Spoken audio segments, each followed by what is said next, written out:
नमस्कार, मैं हूं आंचल सिंह और आपका स्वागत है हमारे चैनल पर। पाकिस्तान के प्रधानमंत्री इमरान खान ने इजराइल और कश्मीर को लेकर बड़ा बयान दिया है। इमरान खान का ये कहना है कि अगर हम इजराइल को मान्यता देते हैं तो कश्मीर का मुद्दा हमें छोड़ना पड़ेगा, जो कि हम छोड़ नहीं सकते। और वहीं पर उन्होंने कहा कि इजराइल को मेरी अंतरात्मा कभी स्वीकार नहीं करेगी।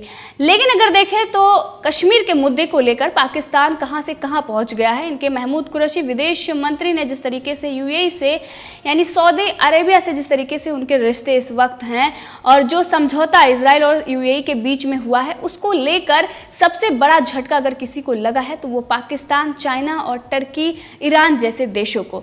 वहीं पर इमरान खान का ये जो बयान आया है कि हम कश्मीर का मुद्दा छोड़ नहीं सकते, इनको ये समझना चाहिए कि कश्मीर के मुद्दे को लेकर पाकिस्तान गर्त में पहुंच गया है। आज वो कर्ज के नीचे दबा हुआ है, सऊदी अरब जैसे देश उससे नाराज बैठे हैं, लेकिन इसके बावजूद भी वो कश्मीर का राग अलापना नहीं छोड़ रहा है।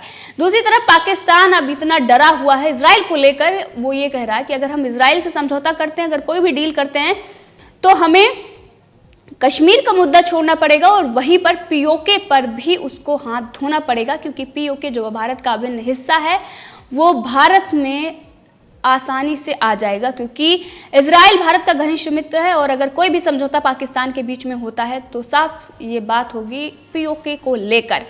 अब इमरान खान की चिंताएं इतनी बढ़ गई हैं क्योंकि एक तरफ इनके विदेश मंत्रालय की जो नाकामी है, महमूद कुरैशी के जो बयानबाजी है, जो सऊदी अरब को लेकर उन्होंने नसीहत दी थी, उसके बाद उन्होंने यानी कि सऊदी अरब ने अपने कर्ज भी वापस ले लिए और दूसरी तरफ फटकार भी पाकिस्तान को लग गई। महमूद कुरैशी जिनकी औकात नहीं थी सऊदी अरब जाने की, दूसरी तरफ इन्होंने अपने सेना प्रमुख की भी बेइज्जती करवा ली।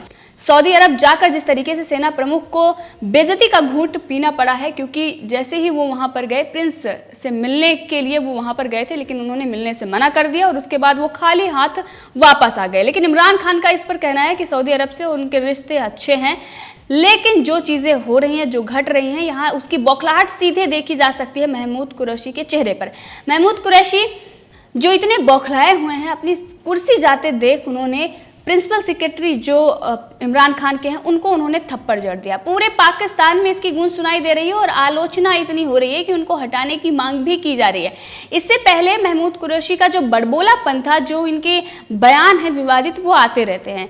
पीओके में रैली को लेकर इन्होंने प्रधानमंत्री नरेंद्र मोदी को चुनौती दे दी थी और अब असर दिखाई दे रहा है कि किस तरीके से अब पीओके में प्रधानमंत्री नरेंद्र मोदी जल्द ही रैली करेंगे, क्योंकि पाकिस्तान का जो डर है वो सामने आ गया है। इनके सांसद का बयान आप सुन लीजिए, किस तरीके से उन्होंने बताया कि कभी हम श्रीनगर की बात करते थे और आज हम मुजफ्फराबाद ही बचा लें, वो भी बहुत बड़ी बात है। लेकिन इमरान खान की सरकार है उसके 2 साल पूरा हो गया और इसके बाद उसने ये कबूल किया है कि भविष्य अब चीन के रहमो करम पर है।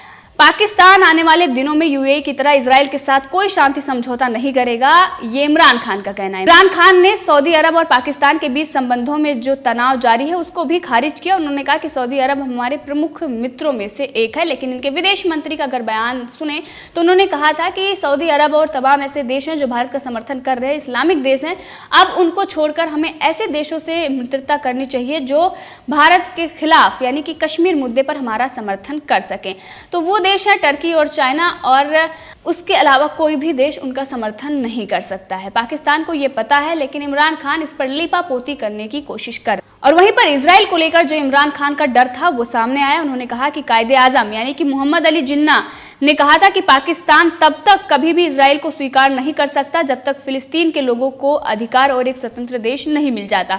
पाकिस्तान और इजराइल के बीच राजनयिक संबंध भी नहीं है और इनके विमानों को एक दूसरे हवाई क्षेत्र में आने की अनुमति नहीं है। इमरान खान का यह कहना है कि अगर हम इजराइल को मान्यता देते हैं तो फिलिस्तीनियों द्वारा सामना किए गए अत्याचार को अनदेखा करते हैं और हम कश्मीर को छोड़ नहीं सकते और इसीलिए हम इजराइल को मान्यता नहीं देंगे। और वहीं पर कुछ दिन पहले जो संयुक्त अरब अमीरात और इजराइल के बीच शांति समझौता हुआ है और इस पर इमरान खान का ये कहना है कि हर देश की अपनी विदेश नीति होती है, लेकिन पाकिस्तान की जो विदेश नीति है वो बहुत ही खराब है। इस वक्त अगर देखें तो पाकिस्तान के जो सितारे हैं वो गर्त में चल रहे हैं, जो उसके देश जो समर्थन में रहते थे वो भी अब विरोध में चल रहे हैं, क्योंकि ये सिर्फ और सिर्फ मोदी सरकार की विदेश नीति का ही नतीजा है। और इस पर करारा जवाब उन लोगों को भी मिल गया है जो मोदी सरकार के विदेश नीति पर सवाल उठाते आ रहे हैं।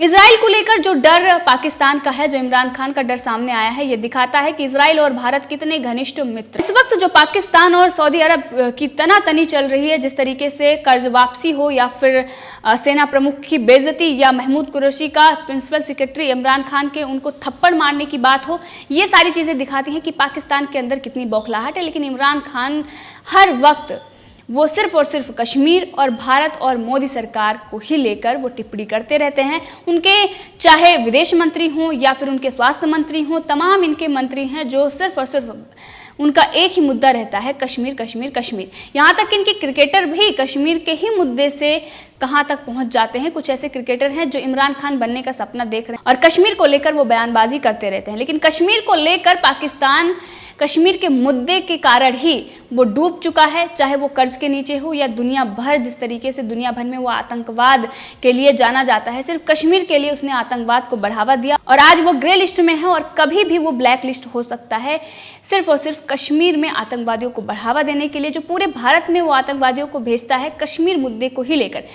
तो कश्मीर ऐसा एक मुद्दा है पाकिस्तान के लिए जिसके चलते वहां पर प्रधानमंत्री और कई बड़े बड़े पद भी मिल जाते हैं, लेकिन पूरी दुनिया में पाकिस्तान की किरकिरी होती है, बेइज्जती होती है। यहाँ तक कि अच्छे अच्छे जो उसके दोस्त होते हैं वो भी दुश्मन बन जाते हैं। तो पाकिस्तान को अब ये कश्मीर का मुद्दा, जो उसका राग अलापना है कश्मीर को लेकर, वो छोड़ देना चाहिए। और जो चाइना के इशारे पर जिस तरीके से वो भारत के खिलाफ जहर उगलता है और चाइना उसको जो फंडिंग करता है, क्योंकि देखें जिस तरीके से सऊदी अरब ने अपना कर्ज वापस मांगा, उसके बाद चाइना से ही वो फंड लेकर उसने वापस किया। और इसीलिए इमरान खान का ये कहना है कि चाइना हर जो संकट आता है पाकिस्तान में उसमें उसके साथ खड़ा रहता है। लेकिन चाइना की अगर विस्तारवादी नीति देखें तो वो तिब्बत को वो हड़प चुका है और वो किसी भी देश की अगर वो मदद करता है तो उसमें उसका दिमाग लगा होता है पीछे, यानी कि एक साजिश होती है उसकी विस्तारवादी नीति की, इसको मौका पड़ने पर हड़प लिया जाएगा। अगर देखें 1956 और 62 के बीच में हिंदी चीनी भाई भाई और जवाहरलाल नेहरू से जो उन्होंने नज़दीकियां बढ़ाई और भारत के साथ एक अच्छे संबंध स्थापित करने के जो सपने दिखाए, और उसके बाद उन्होंने दिया क्या, आक्रमण करके और ये घुसपैठियों को बढ़ावा दिया और ये दिखाया कि किस तरीके से चाइना किसी का भी नहीं हो सकता। अच्छी दोस्ती करने का जो वो दावा करता है उसके पीछे भी उसकी एक बड़ी साजिश होती है। तो पाकिस्तान को ये समझना चाहिए और अगर इस वक्त देखें तो जिस तरीके से उसके हालात चल रहे हैं उसे अपने आंतरिक मुद्दों पर ध्यान देना चाहिए और कश्मीर का राग अलापना छोड़ देना चाहिए और वहीं पर पीओके को भी उसे छोड़ना चाहिए, क्योंकि पीओके को लेकर ही भारत, कुछ ऐसे देश हैं जो उसका समर्थन नहीं करते हैं, क्योंकि जिस तरीके से वहाँ पर जो लोग हैं उन पर अत्याचार हो रहे हैं और वो लगातार विरोध भी कर रहे हैं पाकिस्तान का, लेकिन उनकी एक भी नहीं सुनी जा रही है। वहीं पर जो महमूद कुरैशी ने प्रधानमंत्री नरेंद्र मोदी को कहा था कि वो पीओके में आकर रैली करें, तो अब उसका जो चुनौती दी थी उसका असर दिखाई दे रहा है। इसीलिए महमूद कुरैशी को अपनी कुर्सी भी जाती दिख रही है और वहीं पर पाकिस्तान की जो किरकिरी हो रही है और पीओके को लेकर भी इजराइल से अगर वो समझौता करता है तो तुरंत वापस लेना पड़ेगा। और जो विरोध वहाँ पर चल रहे हैं पीओके में, वो राष्ट्रीय सुरक्षा सलाहकार अजीत डोभाल की ही रणनीति के तहत हैं। और वहीं पर जो भारत को दूसरी बड़ी कामयाबी, यानी मोदी सरकार की दूसरी बड़ी कामयाबी है, वो है 12,000 सैनिक जो धारा 370 हटाने से पहले कश्मीर में तैनात की गई थी, उनको हटाना। और इससे ये साफ हो जा रहा है कि किस तरीके से कश्मीर में अमन चैन बहाल हो गया है। और अभी अगर कुछ दिन पहले देखें तो मनोज सिन्हा को बीजेपी ने उपराज्यपाल के तौर पर वहां पर नियुक्त किया था और उसके बाद ही सेना को हटा लिया गया है। इससे पहले गृह मंत्री और राष्ट्रीय सुरक्षा सलाहकार ने कश्मीर का दौरा किया था और उसके बाद ही अब ये केंद्रीय गृह मंत्रालय ने फैसला लिया है। तो जम्मू कश्मीर में अनुच्छेद 370 के अंत से पहले लगाई गई इन सभी कंपनियों को, जो 100 कंपनियां वहां से हटाई जा रही हैं, उन कंपनियों को अब हालातों की समीक्षा के बाद वहां से हटाने का फैसला लिया गया है और गृह मंत्रालय के इस फैसले को घाटी में विश्वास बहाली के एक बड़े कदम के रूप में देखा जा रहा है। करीब 12,000 जवानों को वापस बुलाया जा रहा है। और अगर यहाँ पर देखें तो इससे पहले जब सैनिकों को तैनात किया गया था तो भारत में कुछ ऐसे लोग हैं जो अपने आप को सेकुलर कहते हैं और एक तरफ से वो भारत के लिए चिंता व्यक्त करते हैं और कश्मीरियों के हक की बात करते हैं, लेकिन वहीं पर अगर देखें तो वो आतंकवादियों के समर्थक है, क्योंकि सेना सिर्फ और सिर्फ जो वहाँ के नागरिक हैं उनकी सुरक्षा के लिए तैनात की जाती है ताकि हमारे जो नागरिक हैं वो सुरक्षित रहें। लेकिन कुछ लोग इस पर कोहराम मचा रहे थे, बड़ा बवंडर मचा कर दिखा रहे थे कि आखिर मोदी सरकार ने कश्मीर में जो सैनिक तैनात की हैं। ये दिखाता है कि कश्मीर के हालात अच्छे नहीं हैं, वो संवेदनशील मुद्दा 70 सालों से रहा, अभी भी वैसा ही है। लेकिन अब उन लोगों को खुलकर ये बोलना चाहिए और जो कामयाबी मिली है मोदी सरकार को वो उसकी सराहना करनी चाहिए। और उन लोगों को ये देखना चाहिए कि 70 सालों के जो संवेदनशील मुद्दे रहे हैं उसमें अगर किसी ने उसको सुलझाए और बड़ी कामयाबी हासिल की है तो वो मोदी सरकार ही है। और इसमें सबसे बड़ा हाथ किसी का रहा है तो वो राष्ट्रीय सुरक्षा सलाहकार अजीत डोभाल और गृह मंत्री अमित शाह का ही रहा है। उन दोनों के ही चलते इस तरीके से हालात सामान्य हुए हैं। और अब जो बीजेपी राजनीतिक गतिविधियों को वहां पर बहाल कर रही है, मनोज सिन्हा को उपराज्यपाल के तौर पर नियुक्ति हो या फिर सेना को हटाने को लेकर हो, ये सारी चीजें दिखा रही है कि भारत अब अखंड भारत बनने की ओर अग्रसर है। और ऐसे लोग जो भारत को तोड़ने की साजिश रचते हैं उनके सारे मंसूबे पर पानी फिर चुका है 2014 में ही, और हर रोज उनको एक बड़े झटके लगते हैं। और वहीं पर विदेश नीति को लेकर जो इस पर सवाल उठा रहे थे, चाहे वो राहुल गांधी हो या तमाम कांग्रेस के नेता, लोगों के लिए भी एक बड़ा और करारा तमाचा उनके मुंह पर है। जिस तरीके से पाकिस्तान अब ये कह रहा है कि वो पूरी दुनिया में घिर चुका है, पाकिस्तान की हर अंतर्राष्ट्रीय मंच पर किरकिरी होती है, हर मंच पर उसे मात मिलती है। और कई इस्लामिक कंट्री हैं जो भारत के साथ भारत का समर्थन कर रहे हैं और पाकिस्तान के खिलाफ हैं।